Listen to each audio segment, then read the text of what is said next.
ખટવાંગ રાજાના વંશમાં દીર્ઘબાહુ થયા. દીર્ઘબાહુના પુત્ર રઘુ થયા. રઘુના અજ અને અજના દશરથ. રાજા દશરથને સંતતિ ન હતી, તેથી કુલ પુરોહિત વશિષ્ઠ ઋષિ શૃંગી ઋષિને લઈ આવ્યા.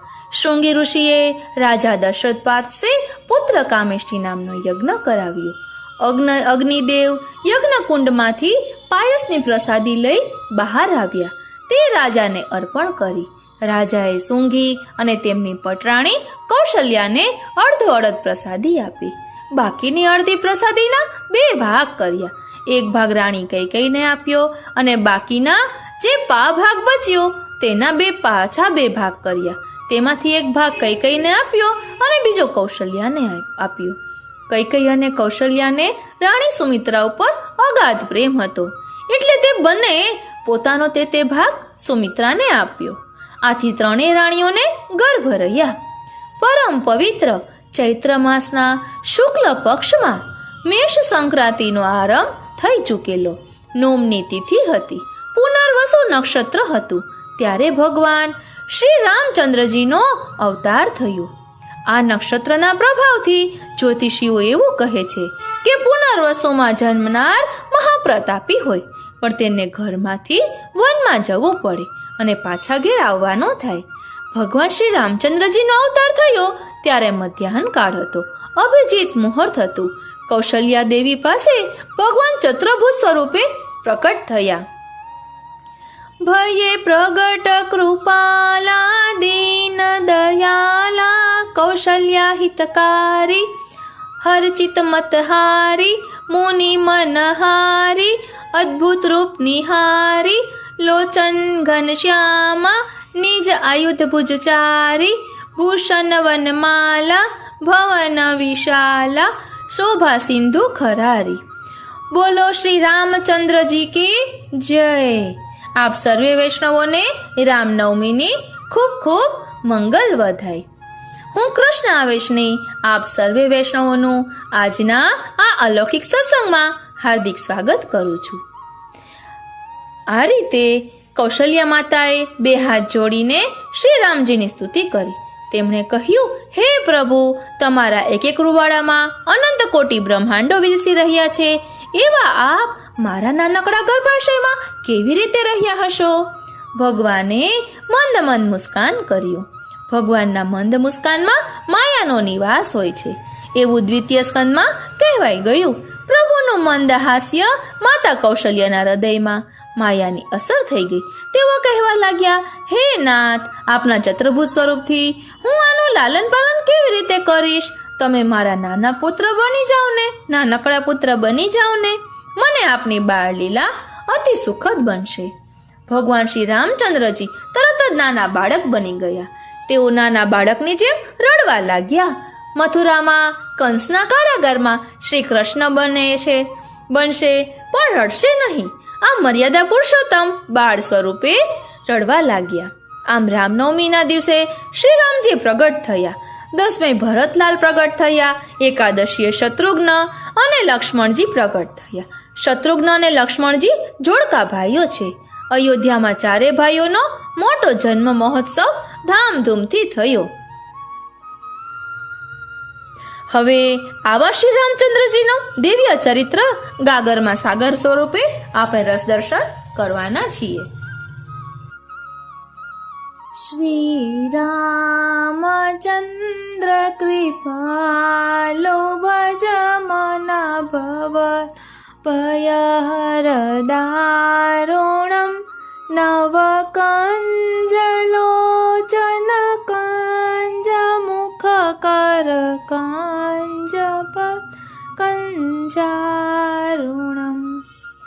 વાલા વૈષ્ણવો, જય શ્રી કૃષ્ણ. આપ સર્વે વૈષ્ણવોને રામનવમી ઉત્સવની ખૂબ ખૂબ મંગલ વધાય. આપણે શ્રી રામચંદ્રજીને મર્યાદા પુરુષોત્તમ કહીએ છીએ. શ્રી રામચંદ્રજી એ શ્રી ઠાકોરજીના હાસ્ય અવતાર છે અને શ્રી મહાપ્રભુજી એ શ્રી ઠાકોરજીના હાસ્ય અવતાર છે, એટલે કે મુખારવિંદ સ્વરૂપ છે. શ્રી રામચંદ્રજી અને શ્રી વલ્લભના સંવાદનું રસદર્શન આપણે મન આતુરી ચેનલમાં કરીશું. અને અત્યારે આપણે કૃષ્ણાવેશની ચેનલમાં શ્રી રામચંદ્રજીનું દિવ્ય ચરિત્ર જોવાના છીએ. બોલો શ્રી વલ્લભાધીશ કી જય, શ્રી ગોવર્ધન નાથ કી જય. આપણા પુષ્ટિ માર્ગમાં 4 જયંતી મનાવવામાં આવે છે. શ્રી રામચંદ્રજીએ પણ પુષ્ટિના 4 કાર્યો કરેલા છે. તે અગાઉ આપણે રસદર્શન કર્યું છે. અત્યારે આપણે શ્રી રામચંદ્રજીનું દિવ્ય ચરિત્ર જોઈએ. સંસ્કૃત મહાકાવ્ય રામાયણનું મુખ્ય પાત્ર એટલે શ્રી રામચંદ્રજી. સરયુ તટસ્થ અયોધ્યાના ઇક્ષ્વાકુ વંશીય રાજા દશરથ અને મહારાણી કૌશલ્યાના જ્યેષ્ઠ પુત્ર મહામાનવ મર્યાદા પુરુષોત્તમ રઘુનાથ રઘુપતિ રાઘવ એ જ આત્મારામ અંતર્યામી પરમાત્મા મહાતેજસ્વી અને સત્પરાક્રમી ગાંધીજીને પ્રિય ધૂન રઘુપતિ રાઘવ રાજા રામ પતિત પાવન સીતારામ અને સ્વામી રામદાસની પ્રસિદ્ધ ધૂન શ્રી રામ જય જય રામ શ્રી રામ જય જય રામ એમને ઉદ્દેશીને જ ગાવામાં આવી છે. એમના 3 વ્રત હતા, એક વચન, એક બાણ અને એક પત્ની વ્રત. શ્રી કૃષ્ણ 10 અવતારમાંના 8મા અવતાર ગણાય છે, તો શ્રી રામચંદ્રજી 7મા અવતાર. પહેલા પૂર્ણ પુરુષોત્તમ તો આ મર્યાદા પુરુષોત્તમ. એમનું ચરિત્ર આદિકાવ્ય રામાયણમાં તેમના સમકાલીન આદિકવિ મહર્ષિ વાલ્મીકીએ પ્રથમવાર આલેખ્યું અને પછી તો સંસ્કૃત અને અન્ય ભાષાઓમાં પણ કેટલાય રામાયણો રચાયા. એ જ રીતે તેમની મૂળ કથા પણ ઘણી વિકાસ પામી. આપણે બધા રામાયણની સિરિયલ ટીવીમાં જોઈએ જ છીએ અને હમણાં કોરોના કાળમાં તો ઘરના બધા સભ્યોએ આ આનંદ લીધેલો જ છે. એટલે એ સિરિયલ દ્વારા પણ આપણે ઘણી બધી ખબર પડે છે. મહામાના દશરથ રાજાના 4 પુત્રો મહારાણી કૌશલ્યાના શ્રી રામ કે શ્રી રામચંદ્રજી, કૈકેયીના ભરત અને સુમિત્રાના લક્ષ્મણ શત્રુઘ્ન. રામ લક્ષ્મણ અને ભરત શત્રુઘ્નની જોડી વિદ્યાભ્યાસ પૂરો થયા પછી રામ સ્વયજ્ઞને રાક્ષસોથી રક્ષવા વિશ્વામિત્ર ઋષિ રામ લક્ષ્મણને લઈ ગયા. માર્ગમાં ભૂખ, તરસ, થાક, રોગ નિવારક, બલા અતિબલા વિદ્યાઓ શ્રી રામને આપી. કામવનમાં ભયંકર રાક્ષસી તાડકાનો વધ કરી તથા સિદ્ધાશ્રમે સુબાહુને હણી અને મરીચને યોજનો દૂર દરિયા કાંઠે ફેંકી શ્રી રામે પોતાના પરાક્રમનો પરિચય આપ્યો. ઋષિ મંડળી સાથે મિથિલા જતા માર્ગમાં પતિ શાપથી એકાંતવાસમાં નિશ્રેષ્ઠ પડેલી મહર્ષિ ગૌતમની પત્ની અહલ્યાને શાપ મુક્ત કરી. એ પણ પુષ્ટિ કાર્ય છે. મિથિલા નરેશ જનકની ખેતર ખેડતા મળેલી પુત્રી સીતાને પરશુરામના શિવ ધનુષની પણ ચડાવીને જીતવા છતાં પિતૃસંમતિ વિના તેને સ્વીકારવાની ના પાડી. પોતાની વિનીતતાના દર્શન કરાવ્યા. પણ ચડાવતા પોતાનું ધનુષ રામથી ભાંગતા ધુઆ પુઆ થઈ અયોધ્યાના માર્ગમાં ધસી આવેલા ભગવાન પરશુરામના વિષ્ણુ ધનુષ પર સરળતાથી બાણ ચડાવી તેમનો અહંકાર ઉતારી તેમની ઈચ્છા અનુસાર તપ ફલિત લોકને પોતાના તે બાણ વડે હણી નિસ્તેજ કરીને શ્રી રામે પોતાના લોકોત્તર પ્રભાવની પ્રતીતિ કરાવી. મહાન રાજા પાસે અપરમાં કૈકેયીએ ભરતને રાજ્ય અને રામને 14 વર્ષના વનવાસના વરદાન માંગતા પિતૃવચન પાલન તત્પર યુવા શ્રી રામ તરત જ વન સંચર્યા. સીતા લક્ષ્મણ સાથે ગયા. પાછળ આવેલા પ્રજાજનોને ઊંઘતા છોડીને આગળ જતા રહ્યા અને મિત્ર નિષાદરાજ ગુહની મદદથી ગંગા ઓળંગી ભારદ્વાજ ઋષિની સૂચનાથી ચિત્રકૂટ પર રહ્યા. અમારી બીજી ચેનલ મનાતુરીમાં આપણે આ ચિત્રકૂટ પર્વત પરનું જે દિવ્ય ચરિત્ર છે શ્રી રામચંદ્રજી અને શ્રી વલ્લભ વચ્ચેનો સંવાદ તેનું રસદર્શન કરવાના છીએ. પછી આગળ કહે છે કે પિતા તો પુત્ર વિયોગે મૃત્યુ પામ્યા, પરંતુ ભરત મોટા ભાઈને પાછા લાવવા વનમાં ગયા. ત્યારે શ્રી રામ વચન પાલનમાં દ્રઢ રહ્યા અને તેમને પણ પિતૃવચન નહીં ઉથાપવા સમજાવ્યા. તેમની પાદુકાઓ લઈ ભરત પાછા ફર્યા. ત્યાંથી દક્ષિણે દંડકારણ્યમાં 10 વર્ષ ઋષિ આશ્રમોમાં ફર્યા. પછી ગોદાવરી તટે પંચવટીમાં 3 સ્થિર થયા. ત્યાં શ્રી રામ પર મોહી પડ્યાનો ડોળ કરતી લંકેશ રાવણની બહેન શૂર્પણખાને વિનોદપૂર્વક પત્ની વિનાના અનુજ પાસે મોકલી અને લક્ષ્મણે ફરી રામ તરફ ખીજમાં સીતા પર હુમલો કરવા આવતી તેના નાક કાન લક્ષ્મણે રામના ઈશારાથી કાપી નાખ્યા. 14,000 રાક્ષસો સાથે ખરદૂષણ અને ત્રિશરા ને એકલે હાથે હણીને શ્રીરામે અપ્રતિમ શૌર્યનો પરચો દેખાડ્યો. રાવણના કહેવાથી માયાવી મારીચ સોનાનું હરણ બનીને આવ્યો ત્યારે લક્ષ્મણે તો તરત જ તેનો સાચો પરિચય આપી દીધો. પણ નિર્મળ હૃદય શ્રી રામ પ્રિયતમાની ઈચ્છાને માન આપી તેની પાછળ ગયા અને તેને બાણ માર્યું.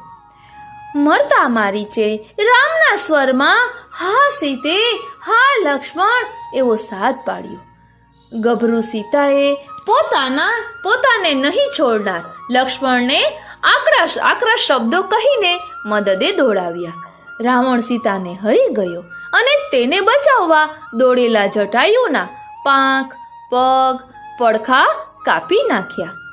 વિહવળ રામ વિલાપ કરતા કરતા નદી, વૃક્ષો, પ્રાણીઓ વગેરેને સીતા વિશે પૂછવા લાગ્યા. જટાયુ તેને ખાઈ ગયું એવી માનવ સહજ શંકા કરી બેઠા. તે સીતાહરણની વાત કરી મરણ પામ્યો. રાક્ષસ કબંધના કહેવાથી ઋષ્યમુખ પર્વત તરફ ગયેલા રામની હનુમાને વાનરરાજ સુગ્રીવ સાથે મૈત્રી કરાવી. તેના ભાઈ વાલીને વૃક્ષ પાછળ સંતાઈને મારીને તેને રાજ્ય અને પત્ની પાછા અપાવ્યા. હનુમાને સીતાની ભાળ મેળવી લંકા બાળી. સમુદ્ર પર સેતુ બાંધી વાનર સૈન્ય સાથે લંકા જઈ ઘોર યુદ્ધમાં રાવણને સંહારી સીતાને દોડાવી. પણ ચારિત્ર્ય ઉપર સંશય લાવી સ્વીકારી નહીં. અગ્નિમાં પ્રવેશેલી સીતાને સાક્ષાત અગ્નિદેવે પછી સોંપી ત્યારે સ્વર્ગીય દશરથ રાજાએ પણ દર્શન દીધા. અયોધ્યામાં મહોત્સવપૂર્વક રાજ્યાભિષેક કરાયો અને રામ રાજ્ય પ્રવર્ત્યું. પરંતુ સીતાના ચારિત્ર્ય વિશે પ્રજામાં કોઈ સંશય લાવતા પ્રજારંજન માટે સગર્ભા સીતાના ત્યાગનો કઠોર નિર્ણય લીધો. શ્રીનાથજી પોતે પણ વનવાસનું જીવન જીવવા લાગ્યા, કેમ કે સીતા તેમના હૃદયમાં તો બિરાજતી જ હતી. અશ્વમેધ યજ્ઞમાં એક પત્ની વ્રત શ્રી રામે સીતાની સોનાની મૂર્તિને સહધર્મચારિણી તરીકે બેસાડી. સીતાના પુત્રો કુશ અને લવને વાલ્મીકી ઋષિએ સ્વરચિત રામાયણ શીખવ્યું. તેમના મુખે નગરજનો તથા શ્રી રામે તેનું ગાન સાંભળ્યું. બીજે દિવસે સીતાને સભા વચ્ચે ચારિત્ર્ય શુદ્ધિના શપથ લેવા બોલાવી. સીતાએ જો પોતે પતિવ્રતા રહી હોય તો ધરતી માતાના વિવરદે એમ ઉચ્ચારતા આજે પૃથ્વી ફાટી અને સિંહાસનારૂઢ ધરતી માતા તેને ઉપાડી ગયા. અવતાર કાર્ય પૂર્ણ થઈ ગયાનું સ્મરણ કાલ પુરુષે કરાવતા રામે સર્વ સાથે સરયુમાં સમાધિસ્થ થઈને જીવન લીલા સંકેલી લીધી. વ્યક્તિત્વ આ કથામાંથી શ્રી રામચંદ્રજીના અપ્રતિમ વ્યક્તિત્વના વિવિધ પાસાના દર્શન થાય છે. એક તો 3 વ્રતો, એક વચન, એક બાણ, એક પત્ની વ્રત. પિતાના વચનને પાડવા ભર યુવાનીમાં વનવાસ સ્વીકાર્યો અને એ નિર્ણયમાં અડગ રહેવા માતા પિતાને પણ ઉપદેશાત્મક લાગે તેવા વચન કહી કર્તવ્ય ચીંધ્યું. ભરતને પણ ભાવના કરતા કર્તવ્ય મોટું હોવાનું સમજાવ્યું. રામ વનમાંથી ફરી જાય એવી કૈકેયી માતાની શંકા દૂર કરતા કહે, રામો દ્વિધાના વિભાષતે. રામ 2 વચન બોલતો નથી. રામનું બાણ અમોઘ છે અને ધનુષ પરથી ઉતરતું નથી. પરશુરામના ધનુષ ઉપર ચઢાવેલું બાણ પાછું ઉતારવાની ના પાડી અને તેમની ઈચ્છા પ્રમાણે તેમના તપનું ફળ તેનાથી નષ્ટ કર્યું. અક્ષિર દવાને રામબાણ દવા કહેવામાં આવે છે. યજ્ઞમાં સીતાની સુવર્ણ પ્રતિમાને સહધર્મચારિણી તરીકે મૂકી તેમણે બહુપત્નીત્વના એ જમાનામાં સમાજમાં એક પત્ની વ્રતનો આદર્શ સ્થાપ્યો. દ્રઢતામાં પણ તેમના હૃદયમાં પત્ની માટે કુમાશ હતી. તેને રીઝવવા માટે જ સુવર્ણ મૃગ પાછળ ગયેલા અને બીજા મૃગનો શિકાર કરવા રોકાયા હતા. આત્મશ્રદ્ધા. ભરત આવતો હતો ત્યારે પોતાને મળવા આવે છે, મારવા નહીં એવું લક્ષ્મણે દ્રઢતાથી કહ્યું. વળી હારેલા રાવણને મારવાને બદલે કાલે વધારે સારી સજ્જતા સાથે આવજો એમ કહી જવા દીધેલો. તે ઔદાર્યની સાથે આત્મશ્રદ્ધા દર્શાવે છે. ત્યારબાદ છે શરણાગત વત્સલતા. વિભીષણ શરણે આવ્યા ત્યારે સુગ્રીવાદીના વિરોધ છતાં શ્રી રામે એને આશ્રય આપ્યો અને લંકેશ તરીકે રાજ તિલક કરાવ્યું અને કહે છે, જો રાવણ આવે ને તો તેને પણ હું જરૂર આશ્રય આપું. ત્યારબાદ છે ઉદાર ચરિતત્વ. રાવણ જેવાને વધારે સજ્જ થઈ આવજો કહી જવા દેવો એ શ્રી રામને આત્મશ્રદ્ધા ઉપરાંત તેમના ઉદાર ચરિત્રનું પણ દ્યોતક છે. ત્યારબાદ છે પ્રજાવત્સલતા. શ્રી રામ પ્રજા સુખે સુખી અને દુખે દુખી હતા અને પ્રજાના રંજન માટે પ્રાણ પાથરવા પણ તત્પર હતા. સીતાના ચારિત્ર્ય વિશે કોઈકે સંદેહ કર્યો વ્યક્ત કરતા જ પ્રજા રંજન તત્પર શ્રી રામ સગર્ભા સીતાનો ત્યાગ કરતા ખચકાયા નહીં. રામ રાજ્ય તો કહેવત બની ગયું છે. ત્યારબાદ છે વિનીતતા. ધનુષ તોડી સીતાને જીતી લીધા. પિતાની સંમતિ વિના તેનો સ્વીકાર કરવાની ના પાડી અને કૈકેયી માતા વિશે આકરા શબ્દો વાપરતા ભરતને અટકાવે છે અને કહે છે, માતા પણ પિતા જેટલી જ પૂજનીય છે. ત્યારબાદનો ગુણ છે વિનોદ વૃત્તિ. દાન લેવા આવેલા ગર્ગ ગોત્રીય ત્રિજટને કહ્યું, જેટલે દૂર તારો દંડ જશે એટલા ભાગમાં બેસે તેટલી ગાયો તને આપીશ. દંડ દૂર ન જતા નિરાશ થયેલાને હસીને કહે, એ તો મેં હસવામાં જ કહેલું અને તેને આલિંગન આપી ઘણી ગાયો આપી. શૂર્પણખાને કહે, મારી પત્ની તો આ રહી, મારા પત્ની વિનાના અનુજ પાસે જા. લક્ષ્મણે વળી રામ પાસે મોકલી. શ્રી રામ વીરતા અને સદગુણશીલતાની સાક્ષાત મૂર્તિ. તેઓ ખરેખર ધર્મવીર. તેમનું જીવન જાણે ધર્મની સિદ્ધિ અને પ્રતિષ્ઠા કરવા માટે જ હતું. તેમની જીવન યાત્રા એટલે અસત અધર્મ ઉપરના સત્ય ધર્મના વિજયની યાત્રા. વ્યક્તિગત જીવનનો સર્વતોમુખી આદર્શ એમાં પ્રગટ થાય છે. ઉત્તરની વચન પરંપરામાં શ્રી રામના પ્રબળ સાત્વિક પ્રભાવને નિરૂપતો રાવણ અને રાક્ષસ વચ્ચેના સંવાદનો સુંદર શ્લોક પ્રચલિત છે. તેનો ભાવાર્થ છે કે જાગો સફાળા જાગો. તો કહે, શું થયું? રામની પત્નીને ઉપાડી લાવ્યો છું, એને ભોગવી કેમ નહીં? કેમ કે જાનકી રામ સિવાય બીજાને સેવતી નથી. આપે રામનું રૂપ કેમ ન લીધું?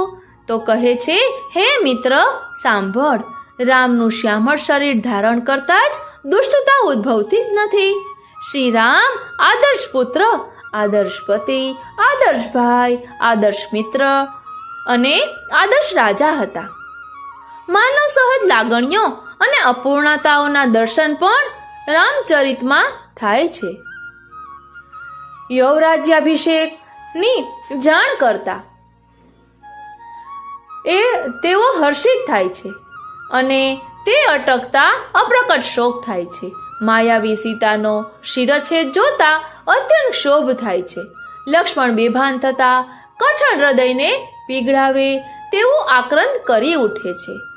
સીતા વિયોગનો વિલાપ પણ એટલો જ કરુણ છે. શંકાશીલતા પણ એમને છોડતી નથી. સીતાને બચાવવા જતા ઘાયલ થતા જટાયુ ઉપર સીતાને ખાઈ ગયો હશે એવી શંકા એમના મનમાં ઉદ્ભવે છે અને વાસ્તવિકતા જાણતા એને ભેટી પડે છે.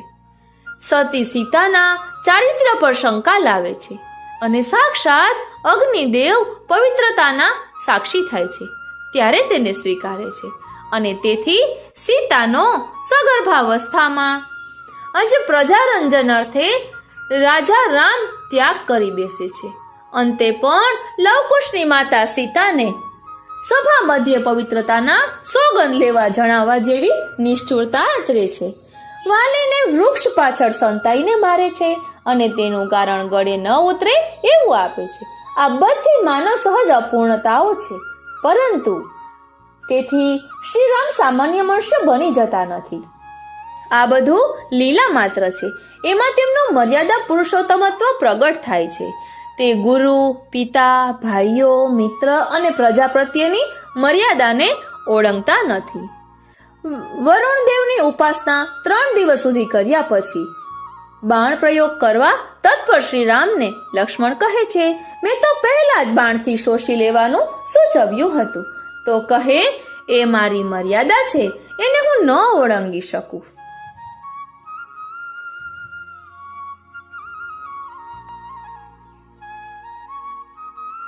હવે આપણે શ્રી રામચંદ્રજીની સ્તુતિ જોઈશું. તેનું થોડુંક ભાવદર્શન કરીશું.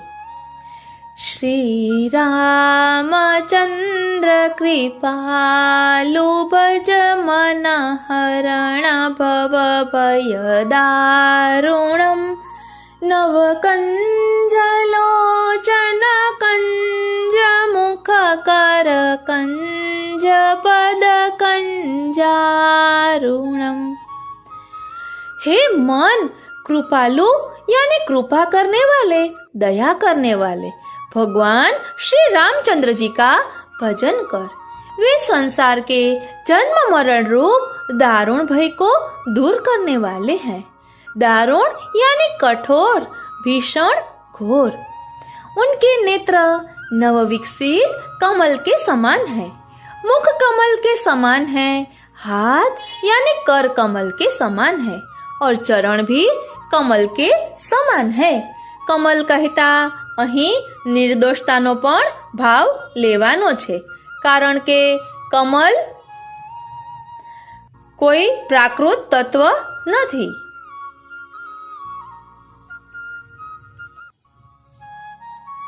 કંદર્પય ગણિત અમિત છબી નવનીલ નીરજ સુંદરમ पटपीतमानहु तडित रुचि सुचि नौमि जनक सुतावरम. उनके सौंदर्य की छटा अगणित कामदेवों से बढ़कर है, यानी कोटि कंदर्प लावण्य रूप है. उनका नवीन नील नीरज जैसा सुंदर वर्ण है, यानी कमल सजल मेघ समान वर्ण है. पीतांबर मेघरूप शरीर मानो बिजली के समान चमक रहा है. ऐसे पावन रूप जानकी पति श्री रामचंद्र जी को मैं नमस्कार करता हूँ. આપણે પણ નમસ્કાર કરીએ. भज दीन बन्धु दिनेश दानव दैत्य वांशनिकन्दनं रघुनन्दयानन्द कंद कौशल्याचन्द दशरथ नंदनम। हे मन, दिनों के बंधु, सूर्य के समान तेजस्वी, दानव और दैत्यों के वंश का नाश करने वाले, आनंद कंद कौशल देश रूपी आकाश में निर्मल चंद्रमा के समान दशरथ नंदन श्री राम रघुनंद का भजन कर। सिर मुकुट कुंडल तिलक चारुयुदारयांग विभूषणम् आजानु भुज सरज आपधर संग्राम जित खर दूषणम्। जिसके मस्तक पर रत्न जड़ित मुकुट, कानों में कुंडल, मस्तक पर तिलक और प्रत्येक अंग में सुंदर आभूषण सुशोभित हो रहे हैं, जिनकी भुजाएं घुटनों तक लंबी है और जो धनुष बाण लिए हुए हैं, जिन्होंने संग्राम में खर दूषण को जीत लिया है, ऐसे श्री रामचंद्र जी को मेरा नमन हो। इति वदति तुलसीदास शंकर शेष मुनि मनरंजनम मम हृदय कुंज निवास कुरु कामादि खलदल गंजनम। तुलसीदास जी प्रार्थना करते हैं कि शिव, शेष और मुनियों के मन को प्रसन्न करने वाले श्री रघुनाथ जी मेरे हृदय कमल में सदैव निवास करे। जो कामादि यानी काम, क्रोध, मद, लोभ, मत्सर, मोह आदि शत्रुओं का नाश करने वाले हैं। मनु जाहिरा चेऊ मिली सोबरु सहज सुंदर सांवरो करुणा निधान सुजान सिलुस नेहु जानत रावरो। जिसमें तुम्हारा मन अनुरक्त हो गया है, वही वर श्री रामचंद्र जी तुमको मिलेंगे। वह स्वभाव से सहज, सुंदर और सांवले हैं। वह करुणा निधान, दया के खजाना रूप, सुजान यानी सर्वज्ञ, सब जानने वाले, शीलवान है। तुम्हारे स्नेह को वे जानते हैं। एही भांति गोरी असीस सोनी सिय सहित ही हर्षि अली तुलसी भावानी ह पूजी पुनि पुनि मुदित मन मंदिर चली। जानकी जी समेत सभी सखियां हृदय में हर्षित हुई। इस प्रकार श्री गौरी जी का आशीर्वाद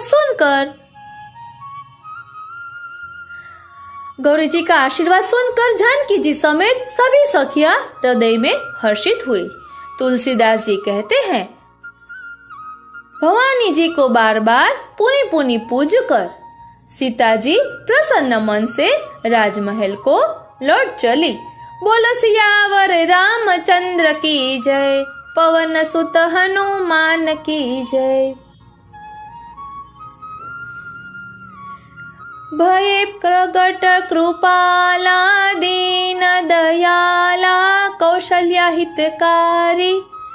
जब कृपा के सागर कौशल्या के हितकारी दीन दयालु प्रकट हुए, तब उनका अद्भुत स्वरूप देखकर माता कौशल्या प्रसन्न हुई। હવે આપણે એકવાર એમનો સ્તુતિ બોલીશું। श्री रामचंद्र कृपालु भज मन हरण भव भय दारुणम नव कंज लोचन कंज मुख कर कंज पद कंजारुणम कंदर्पय गणित अमित छवि नव नील नीरज सुंदरम पटपीत मानहु तड़ित रुचि शुचि नौमि जनकसुता वरं भज दीन बन्धु दिनेश दानव दैत्यवंश निकन्दनम् रघुनन्दयानन्द चन्द कौशल्याचन्द्र दशरथ नन्दनम् शिरमुकुट कोण्डल तिलक चारु उदारयाङ्ग विभूषणम् आजानुभुज शरचापधर सङ्ग्रामजित खरदूषणम् इति वदति तुलसीदास शङ्कर शेषमुनिमनरञ्जनम् मम हृदय कञ्जनिवास कुरु मादिखलदलगञ्जनम् मनु जाहि राचेवु मिलिहि सोबरु सहज सुंदर सांवरो करुणा निधान सुजानशीलु सनेहु जानत रावरो यही भांति गोरी अशीष सोनी सिय सहित हिय हर्षि अली तुलसी भावा निह पूजी पुनि पुनि मुदित मन मंदिर चले जानी गौरी अनुकूल सिय हिय हर्षनु जाये कही मंजुल मंगल मूल बाम अंग फरकन लगे। बोलो सियावर रामचंद्र की जय। आ रीते આપણે શ્રી રામચંદ્રજીનું દિવ્ય ચરિત્રનું રસ દર્શન કર્યું। આપ સર્વે વૈષ્ણવોને રામનવમીની ખૂબ ખૂબ મંગલ વધાય। શ્રી રામચંદ્રજીએ કરેલા 4 પુષ્ટિ કાર્યો એ બધું રસ દર્શન આપણે મન આતુરીમાં કરવાના છીએ। અગાઉ પણ કરેલું છે। આજનો આ સત્સંગ શ્રીનાથજી, શ્રી યમુનાજી અને શ્રી મહાપ્રભુજીના ચરણારવિંદમાં સમર્પિત કરું છું। જય શ્રી કૃષ્ણ।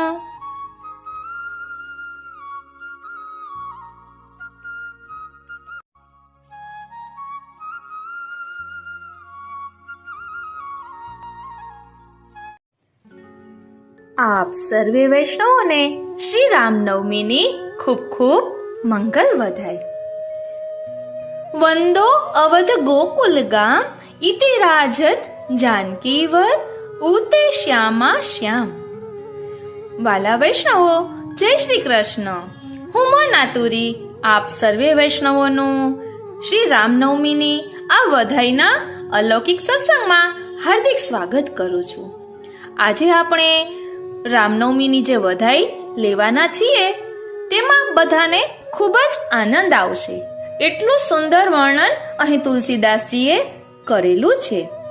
સાથે સાથે આપણે વાર્તા સંગતિ પણ લઈશું કે જેના કારણે સોને પે સુહાગા થાય।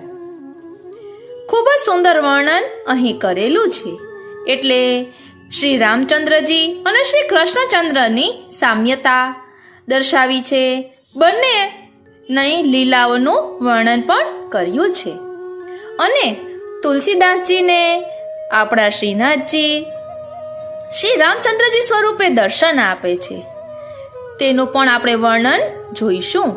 અને સાથે સાથે આપણે 252 વૈષ્ણવમાં એક વાર્તા આવે છે કે જેમાં પતિ પત્ની છે તેમાં પત્નીને શ્રીનાથજીમાં આસક્તિ છે અને એના પતિને શ્રી રામચંદ્રજીમાં આસક્તિ છે।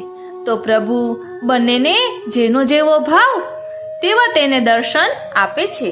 ખૂબ જ સુંદર વર્ણન છે અને પતિ પત્ની ખૂબ જ સુંદર સત્સંગ પણ કરે છે। તેનું રસ દર્શન આપણે કરવાના છીએ। તો ચાલો સૌ પ્રથમ વધાઈ શરૂ કરીએ। વંદો અવધ ગોકુલ ગામ इति राजत जानकी वर ऊते श्यामा श्याम। इते सरयू वहत निर्मल ऊते यमुना नीर। हरत कली विष युगल मुरत जान जानकी पीर।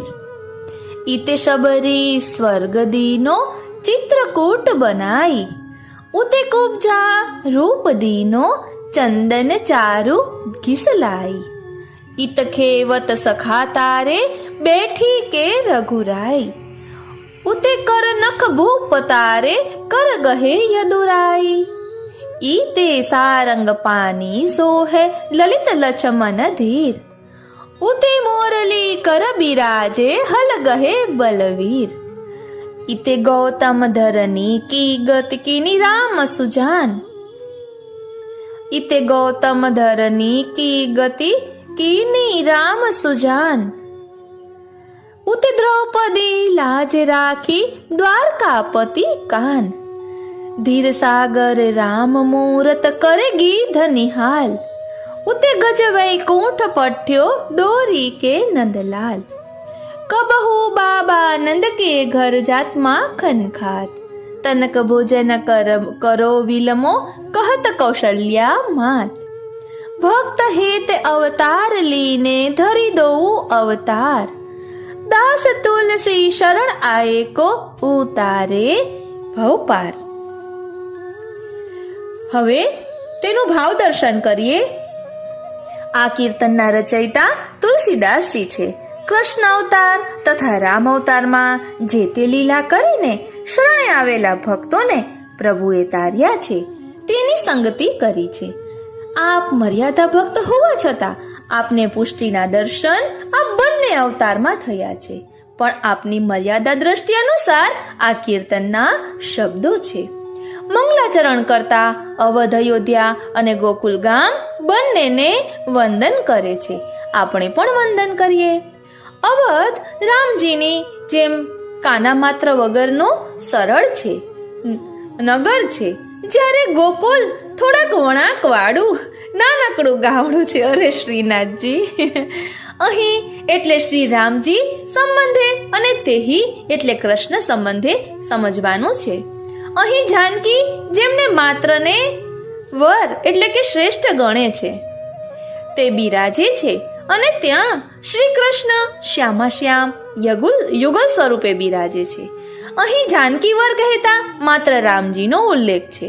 જાનકીજી વિશેષણ રૂપે છે, જ્યારે શ્યામા શ્યામ કહેતા બંનેને સમાનતા કરતા તરીકે બતાવ્યા છે. અહીં આ સરયુ નિર્મલ વહે છે તે તો શ્રી રામજીના ચરિત્ર અનુસાર નિર્મલ છે, અને ત્યાં યમુનાના જળ છે. યમ દોષીને સજા કરનાર છે, પણ યમુના તેમાંથી છોડાવનાર છે. મર્યાદામાં શુદ્ધ સત્વ આવશ્યક છે. પુષ્ટિમાં દોષોને ભગવત કૃપા દૂર કરે છે. પરંતુ બંને મૂર્ત સ્વરૂપ રામચંદ્રજી અને કૃષ્ણચંદ્રજી કલિકાલના વિષ એટલે કે દોષોને હરવાવાળા છે. કેમ કે આપના ભક્તોની પીડાને આપ પોતાની પીડા જાણે છે. ભક્તો આપના પ્રાણ છે. વળી કલી કહેતા કાલિય નાગના વિષથી જે ગાયો અને ગોપો મૃત્યુ પામ્યા હતા તેમના દુઃખ ટાળવા આપે તેઓને જીવિત કર્યા અને કાલિય નાગને યમુનાના ધરામાંથી હટાવ્યો. આ પ્રકારે ગોકુલના જીવોનું દુઃખ કાયમી ટાળ્યું.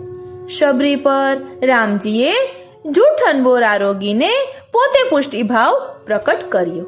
પોતે ચિત્રકૂટમાં કુટી બનાવીને રહ્યા. રામના દર્શન અને સેવા તે શબરી માટે સ્વર્ગ.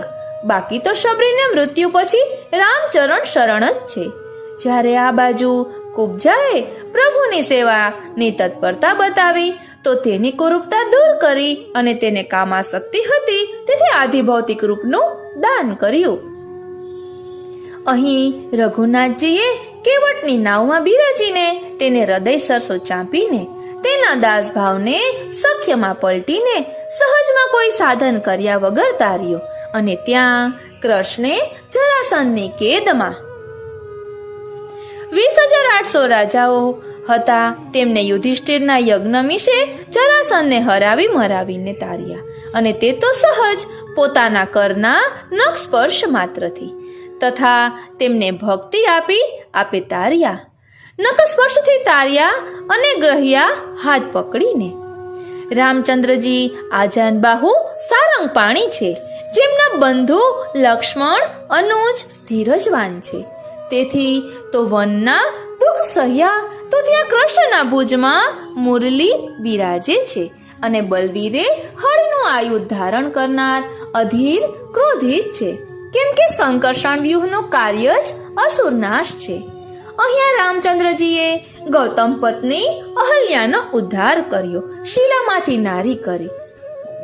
રામજીના માર્ગમાં આવનારનો ઉદ્ધાર, અને ત્યાં કૃષ્ણે તો દ્રૌપદીના કાન નામના પોકાર માત્રથી દ્વારકાથી દોડીને હસ્તિનાપુર આવી ચીર પૂરીને લાજ રાખી છે. રામજી ધૈર્યના સાગર છે. તેમણે પક્ષીરાજ ગીધને ન્યાલ કરી દીધો છે. ઘણી કૃપા કરી ઉદ્ધાર્યો તો પેલી બાજુ નંદલાલ પ્રતિ પોકાર કરનાર ગજરાજ કે જેને મગરે પકડ્યો છે. ગજરાજે શરણાગતિ સ્વીકારીને આપે તેને વૈકુંઠ ગતિ આપી છે. આજ બાબા આનંદને ત્યાં જઈ માખણ ખાય છે તો પ્રભુ ક્યારેક કૌશલ્યાને ભોજન કરાવવા માટે કાલાવાલા કરાવે છે. આ બંને રામ અને કૃષ્ણના અવતાર ભક્તોના હિત માટે જ છે. તુલસીદાસજી પણ શરણે આવેલા છે. આ પ્રભુ શરણ આવેલાને પાર ઉતારનારા છે. બોલો સિયાવર રામચંદ્ર કી જય. બોલો શ્રી કૃષ્ણચંદ્ર કી જય. અત્યારે આપણે રામનવમીની આ વધાઈનું ભાવદર્શન કર્યું, પરંતુ હવે નંદાસજીની વાર્તામાં જે પ્રસંગ આવે છે કે તુલસીદાસજીએ ક્યારે આ પદનું રચના કરી અને તેમાં ઠાકોરજીએ કેવો સાનુભવ જતાવ્યો, તે પ્રસંગ આપણે વાર્તા સંગતિ રૂપે લઈ રહ્યા છીએ. આખી વાર્તા ન લેતા નંદાસજીની વાર્તામાં પ્રસંગ 5મો. एक बार नंदास जी के बड़े भाई तुलसीदास जी काशी जी से नंदास जी से मिलने आए. व्रज में आए. व्रज में आकर उन्होंने मथुरा में श्री यमुना जी के दर्शन किए. फिर नंदास जी का पता लगाकर श्री गिरिराज जी में जाकर नंदास जी से मिले. वहाँ तुलसीदास जी ने नंदास जी से अपने साथ गांव चलने का आग्रह किया और कहा, तुम्हारी रुचि हो तो तुम अयोध्या में रहना, मन चाहे तो काशी में रहना, पर्वत में रहने की इच्छा है तो चित्रकूट में रहना, वन में रहना का मन हो तो दंडकारण्य में रह जाना. वहाँ पर बड़े बड़े धाम श्री रामचंद्र जी ने पवित्र किए हैं. तब नंदास जी ने उत्तर देने के लिए एक पद गाया. जो गिरी रुचे तो बसो श्री गोवर्धन, गांव रुचे तो बसो नंदगांव, नगर रुचे तो बसो श्री मधुपुरी. शोभा सागर अति अभिराम, सरिता रुचे तो बसो श्री यमुना तट, सकल मनोरथ पूरण काम, नंददास कानन रुचे तो बसो भूमि श्री वृंदावन धाम. यह पद सुनकर तुलसीदास जी बोले, ऐसा कौन सा पाप है जो राम नाम से नष्ट नहीं हो सकता, अतः तुम श्री रामचंद्र जी का भजन करो. तब नंदास जी ने एक कीर्तन में उत्तर दिया. वह पद, कृष्ण नाम जपते श्रवण सुन्यो रे आले, भूली रे भवन हो तो बावरी भैरी, भर भर आवे नैना चित हो न परे चैना, मुख हो न आवे बैन, तन की दशा कछु और रही रे, जेते कने मां धर्मा व्रत की नेरी में, बहुविध अंगो अंग भई, मैं तो श्रवण भैरी. नंददास प्रभु जाके श्रवण सुने, यह गति माधुरी मूर्ति केंदो कैसी दईरी. અહીં આપણે નંદાસજીની અનન્યતા અને તુલસીદાસજીની અનન્યતા જોવાની છે કે સૌને સૌના સેવ્ય પ્રભુ પર કેટલી અનન્યતા છે, એ આપણે અહીંથી ગુણ લેવાનો છે. એટલે નંદાસજી એ આ પદ ગાયું. પછી यह बात सुनकर तुलसीदास जी चुप रहे. जब नंदास जी श्रीनाथ जी के दर्शन करने गए तो तुलसीदास जी भी उनके पीछे पीछे चले गए. तुलसीदास जी ने श्री गोवर्धननाथ जी के दर्शन करके माथा नहीं नमाया. नंदास जी जान गए कि ये श्री रामचंद्र जी के सिवाय किसी के सामने मस्तक नहीं नमाते हैं. नंदास जी ने विचार किया कि इनको यहाँ और श्री गोकुल में श्री रामचंद्र जी के दर्शन कराऊं तो ये श्री कृष्ण के प्रभाव को जान जाएंगे. तब नंदास जी ने श्री गोवर्धननाथ जी से विनती की. कहा कहूँ छवि आज की भले बिराजे नाथ। कहा कहूँ छवि आज की भले बिराजे नाथ। तुलसी मस्तक तब नमे धनुष बाण लेऊ हाथ। श्रीनाथ जी, यह बात सुनकर श्री गोवर्धन नाथ जी ने श्री गुसाई जी की कान यानी मर्यादा से विचार करके श्री रामचंद्र जी का रूप धारण कर तुलसीदास जी को दर्शन दिए। तब तुलसीदास जी ने गोवर्धन नाथ जी को साष्टांग दंडवत प्रणाम किए। जब तुलसीदास जी दर्शन करके बाहर आए तो नंददास जी श्री गोकुल के लिए चल दिए। तुलसीदास जी भी उनके श्री गोकुल में आ गए। नंददास जी ने आकर श्री गुसाई जी के दर्शन किए और उनके सन्मुख साष्टांग दंडवत की। तुलसीदास जी ने भी श्री गुसाई जी को साष्टांग दंडवत की। फिर तुलसीदास जी ने नंददास जी से कहा, जैसे दर्शन तुमने श्री गोवर्धन नाथ के वहाँ कराए थे ऐसे ही दर्शन यहाँ भी कराओ। नंददास जी ने श्री गुसाई जी से विनती की। ये मेरे भाई तुलसीदास जी हैं। ये श्री रामचंद्र जी के बिना अन्य किसी को मस्तक नहीं झुकाते हैं। श्री गुसाई जी ने तुलसीदास जी से कहा, तुलसीदास जी बैठो। वहाँ पर श्री गुसाई जी के 5वें पुत्र श्री रघुनाथ जी उपस्थित थे। उनका उन्हीं दिनों में विवाह हुआ था। श्री गुसाई जी ने श्री रघुनाथ जी से कहा, तुम्हारे सेवक आए हैं, इनको दर्शन दो। तब श्री रघुनाथ जी और श्री जानकी बहू जी ने उन्हें श्री राम जानकी के रूप में दर्शन दिए। उनके साक्षात स्वरूप के दर्शन करके तुलसीदास जी बहुत प्रसन्न हुए। उन्होंने साष्टांग दंडवत किया।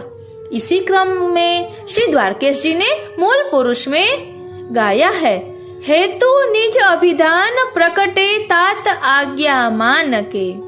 तुलसीदास जी का मन बहुत प्रसन्न हुआ।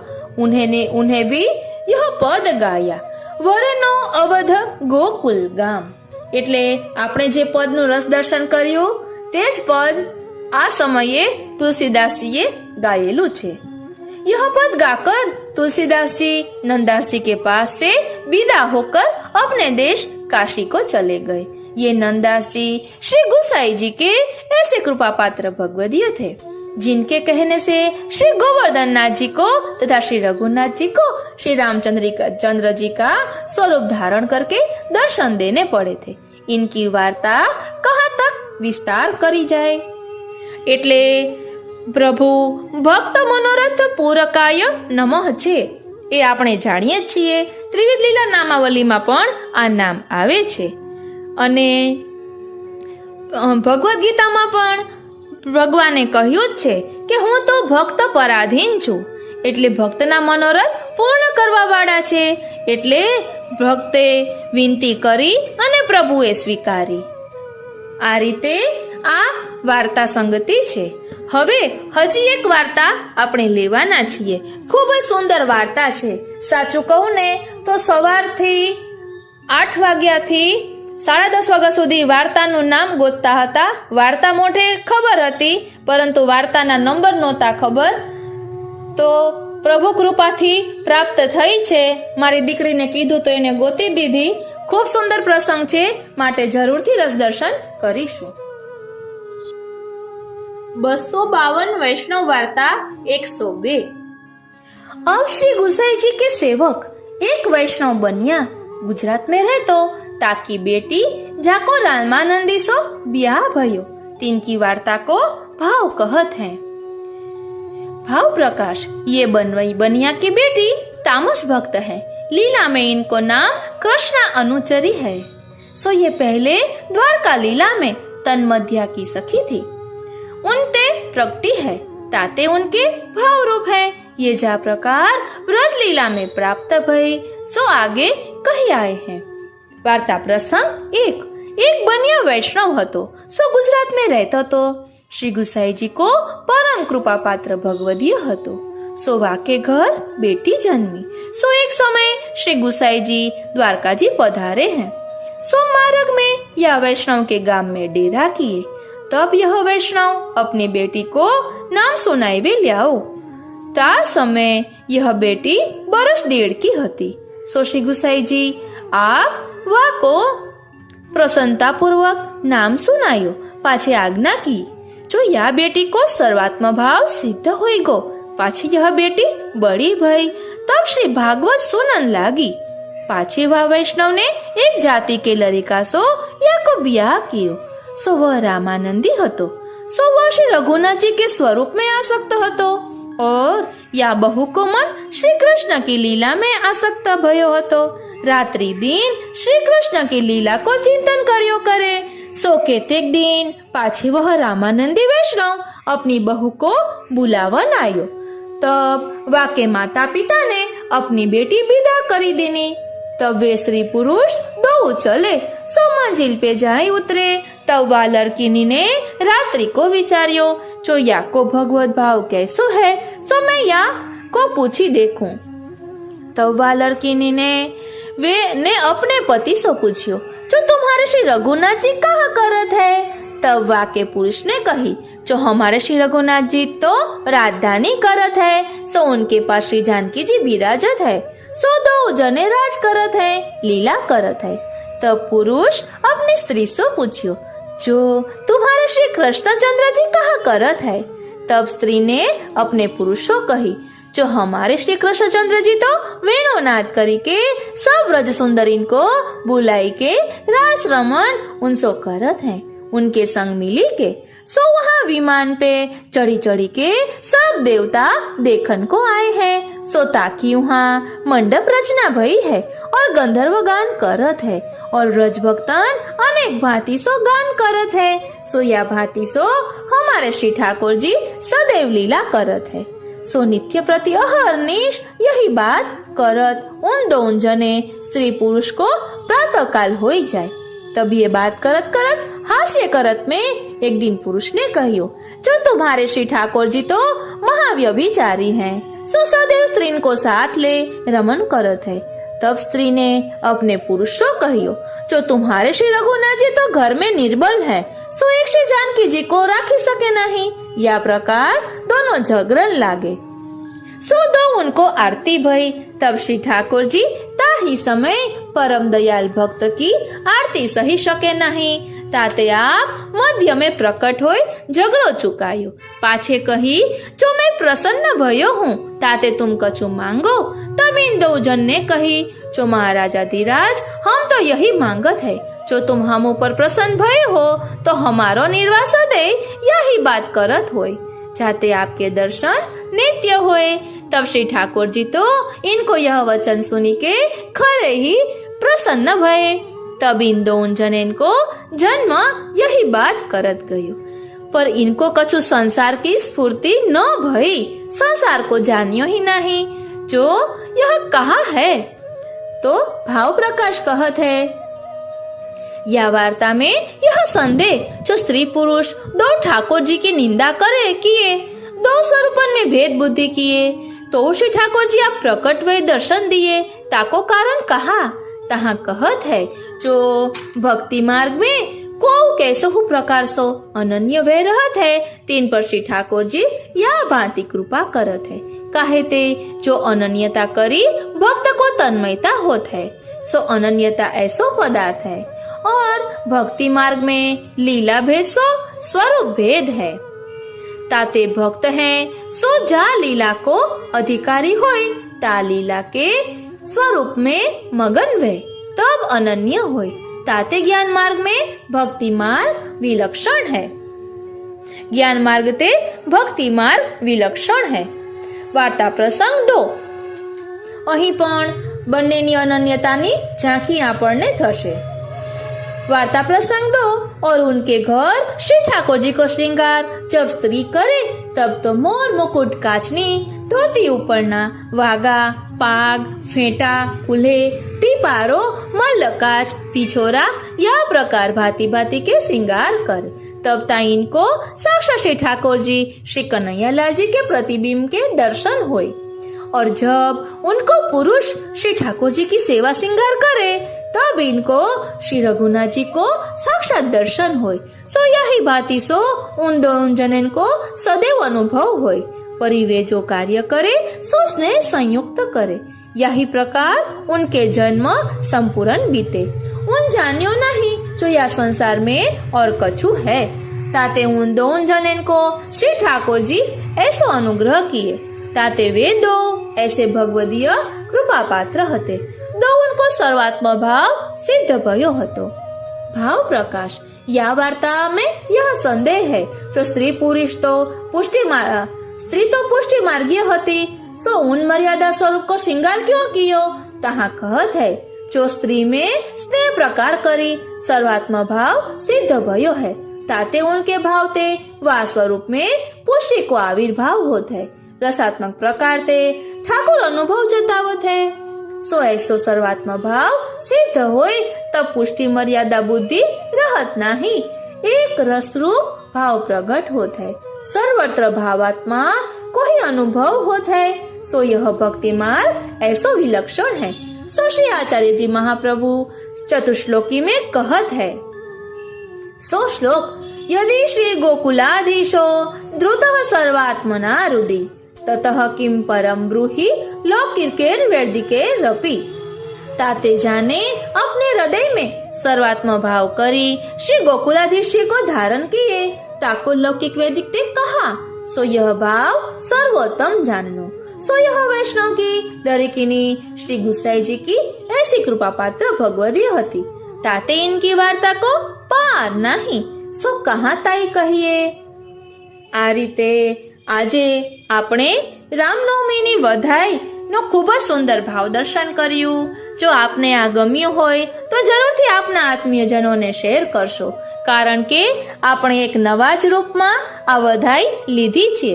આપણે વધાઈ તો બોલતા હોઈએ છીએ, પરંતુ આ એક વખત શ્રવણ કર્યું હોય તો આ વધાઈ જ્યારે બોલીએ ત્યારે એ ભાવ પણ આપણને સ્ફુરે, એટલે થોડા સમયમાં વધારે ચિંતન થાય, એ હેતુથી જ કરેલું છે। કારણ કે આ વધાઈ મેં વાંચી ત્યાં મને એ પ્રસંગ બંને યાદ આવ્યા, એટલે અલ્પમતીથી કરેલું છે। આજનો આ સત્સંગ શ્રીનાથજી, શ્રી યમુનાજી, શ્રી મહાપ્રભુજીના ચરણારવિંદમાં સમર્પિત કરું છું।